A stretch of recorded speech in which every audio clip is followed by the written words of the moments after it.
nevoie de un minut.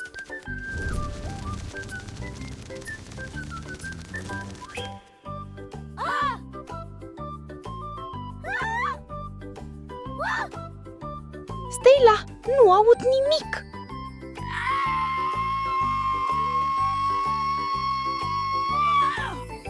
Muntele mi-a mâncat urechile? Ia-o la plimbare, Pufoșel! Stella nu a spus-o ca pe o jignire. Chiar vorbea la propriu. Cine ajunge primul sus? A strigat ea, fiind deja la jumătatea potecii. Picioarele îi fugeau de mama focului. Coada îi flutura în vânt.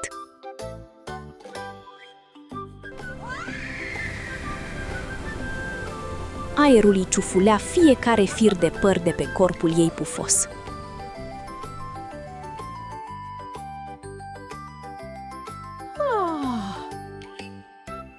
Pufoșel a suspinat. El nu era un mare drumeț, era mai degrabă un târâie picioare, un iubitor de pui de somn. Era genul de creatură care stă liniștită și privește norii. Dar Stella îl provocase, iar Pufoșel acceptase. Aha!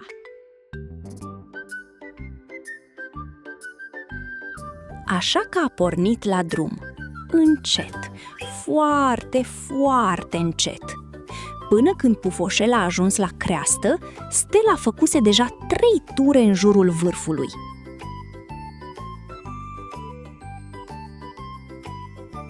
Ți-a luat o veșnicie! A spus ea, țopăind nerăbdătoare.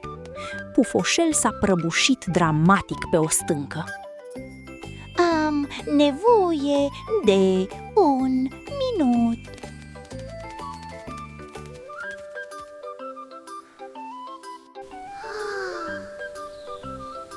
Dar se întâmpla ceva ciudat. A deschis ochii și a văzut vârful. Priveliștea era minunată. Putea vedea întreaga vale de jos, lacul sclipind în lumina soarelui și punctulețele mici ale caselor unde trebuia să fie holo-anima. A deschis gura și a simțit gustul aerului. Era diferit aici sus, mai proaspăt, mai rece. Avea ceva înțepător și verde în el, ca acele de pin zdrobite. Și-a mișcat nasul și a simțit mirosul muntelui. Fum de undeva de departe, o dulceață florală discretă, ceva pământiu, aproape ca de ciuperci. Și-a întins brațele și a simțit vântul. Era puternic aici, sus.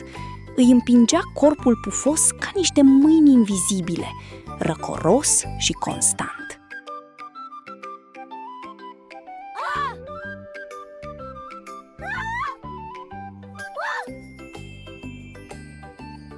Dar când a ascultat, nimic, nici o pasăre. Jos, în holo-anima, Pufoșel putea auzi păsările cântând tot timpul, foșnetul micilor animale, ropotul îndepărtat al cascadei, crânțănitul ghindelor sub dinții Stelei. Dar aici, sus, liniște. O liniște deplină, absolută. Stella, nu aud nimic! Ce?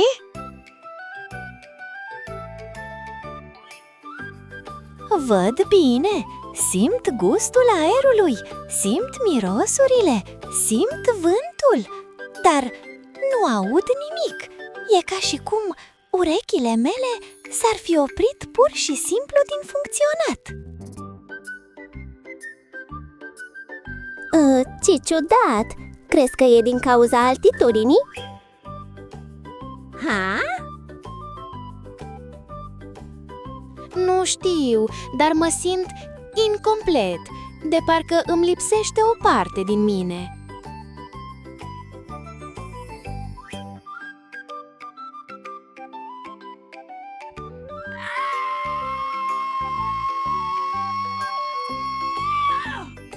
Hai să-i chemăm pe ceilalți. Luna, Pip. A chiuit, a țipat, a scos cele mai zgomotoase sunete pe care le poate scoate o veveriță. Pufoșel se uita la gura ei cum se mișcă. Îi vedea obrajii umflându-se, îi vedea gâtul vibrând, dar auzea nimic. Luna a ajuns prima, coborând lin și fără niciun zgomot. Pufoșel nu aude! Pufoșel nu aude! Luna s-a uitat la Pufoșel. El a ridicat din umeri, un gest care spunea da, tot nimic. Luna a scos un huhuit. Pufoșel i-a privit ciocul cum se deschide și se închide, a văzut cum se mișcă aerul, a văzut undele din liniște. Nimic. Luna s-a așezat pe o creangă deasupra lui Pufoșel și a scos un huhuit blând. O dată, de 2, de 3 ori. Pufoșel i-a urmărit mișcarea pieptului, i-a urmărit ciocul, s-a uitat la felul în care scotea sunetul. Și apoi s-a întâmplat un lucru ciudat. A văzut huhuitul lunei ca pe o vibrație, o mică undă invizibilă în aer, ce face aproape că putea vedea. Urechile tale nu sunt stricate. Cred că muntele ți-a luat auzul. Muntele mi-a mâncat urechile?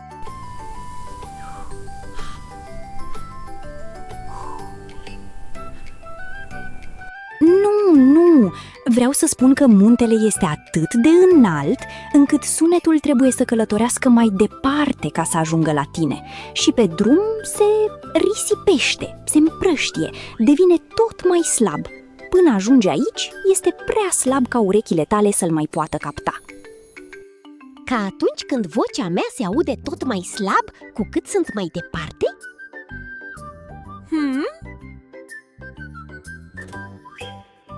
Exact! Jos, în Holoanima, sunetele ricoșează din copaci și dealuri. Ecoul lor le face mai puternice. Aici sus, nu au din ce să ricoșeze. Sunetul pur și simplu scapă în cer. Pufoșel nu aude! Lasă-mă să măsor! Presiunea aerului este diferită aici sus. Aerul este mai rarefiat, presiune scăzută. Sunetul are nevoie de aer ca să călătorească. Presiunea aerului este ca o autostradă pentru undele sonore. Aici sus, autostrada are mai puține benzi. Deci păsările nu tac, sunt doar prea departe. Sunetele lor se împrăștie în tot acest cer gol. Până când ajung la mine, sunt prea slabe.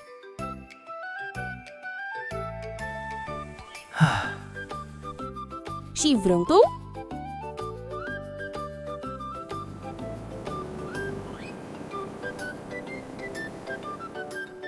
Vântul este ceva fizic. El nu are nevoie de o autostradă. El este autostrada, aer în mișcare.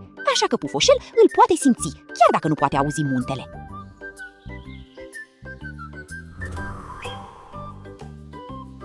Pufoșel a schițat un zâmbet mic. Deci nu mi-am pierdut auzul, doar că funcționează altfel, pentru că muntele este altfel.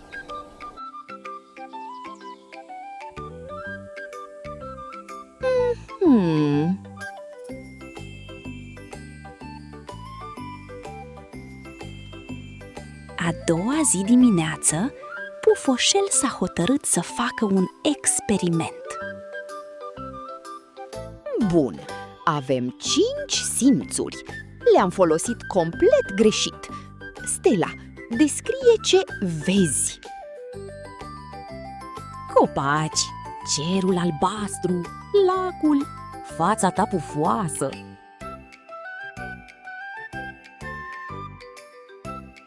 Oli, descrie ce auzi. Ciripit de păsări, cascada, chiorăitul burticii tale. Shelly, tu ce miroși?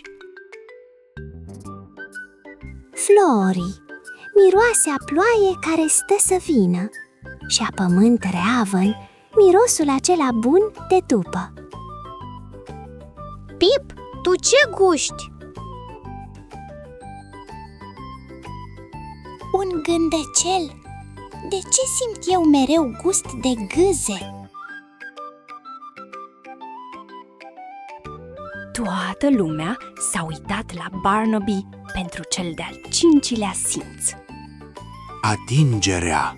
Simt vibrațiile furnicilor cum umblă, căldura soarelui pe iarbă, răcoarea de la umbră.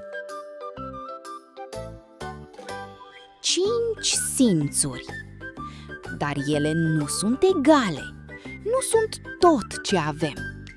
Avem cele 5: văzul, auzul, mirosul, gustul, pipăitul, dar ele nu sunt doar 5 uși.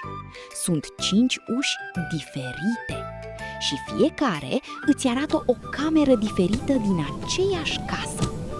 Iar în unele camere poți intra doar în anumite locuri. Pe munte, camera auzului meu era încuiată, dar camera văzului, camera gustului, camera mirosului și cea a pipăitului, toate erau deschise. Mi-au arătat lucruri pe care nu le observasem niciodată înainte. Cum ar fi? Cum ar fi faptul că vântul miroase diferit la înălțimi diferite, cum culorile par mai vii atunci când nu poți auzi pălăvrăgeala lumii, cum muntele se simte de parcă ar fi făcut din aer.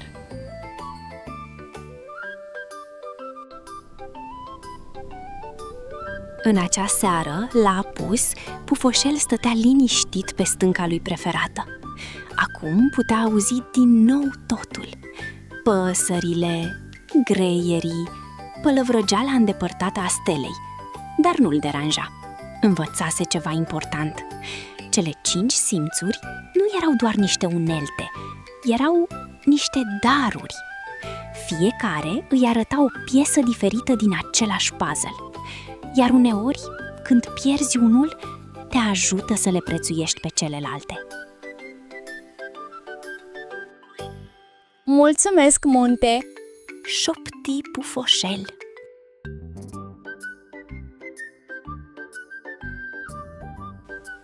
Vântul îi ciufuli antenele pufoase. Era singurul răspuns de care avea nevoie. 5 uși, o singură casă. Fiecare simț deschide o cameră diferită în creierul tău, iar uneori, camera pe care nu o folosești devine cea pe care o observi cel mai mult. Înainte să pleci, închide ochii timp de 30 de secunde. Ce auzi și de obicei ignori? Acum, acoperă-ți urechile.